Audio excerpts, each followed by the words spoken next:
Breaking update. France Rafale యుద్ధ విమానాల విషయంలో చైనా దుష్ప్రచారం చేస్తోంది. ఇటీవలే భారత్ పాకిస్తాన్ ఉద్రిక్తతల అనంతరం రఫేల్ పనితీరుపై సందేహాలు వ్యాప్తికి యత్నిస్తోందని ఫ్రాన్స్ సైనిక నిఘా విభాగం అధికారులు గుర్తించారు.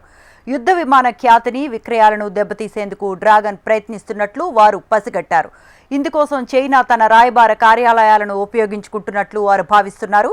ఇప్పటికే రఫేల్ కోసం ఆర్డర్ చేసిన దేశాల్లో ముఖ్యంగా ఇండోనేషియా, చైనా దుష్ప్రచారం చేస్తున్నట్లు ఫ్రాన్స్ ఇంటెలిజెన్స్ సర్వీసెస్ గుర్తించిందని ఓ వార్తా సంస్థ పేర్కొంది.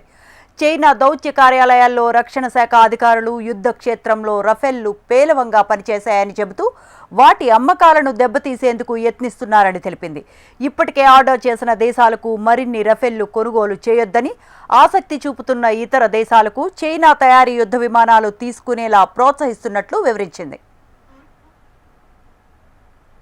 ఇక తాజా పరిస్థితుల నేపథ్యంలో రఫేల్ ప్రతిష్టకు భంగం వాటిల్లకుండా కాపాడేందుకు ఫ్రాన్స్ అధికారులు చర్యలు తీసుకుంటున్నారు. పాకిస్తాన్ దాని మిత్ర దేశమైన చైనా నుంచి ఆన్లైన్లో తప్పుడు ప్రచారం జరుగుతోందని ఆరోపించారు. భారత్ పాక్ ఉద్రిక్తతల వేళ కొత్తగా 1000కి పైగా సోషల్ మీడియా ఖాతాలు పుట్టుకొచ్చాయని, చైనా సాంకేతికతపై కథనాలు వ్యాప్తి చేశాయని తెలిపారు.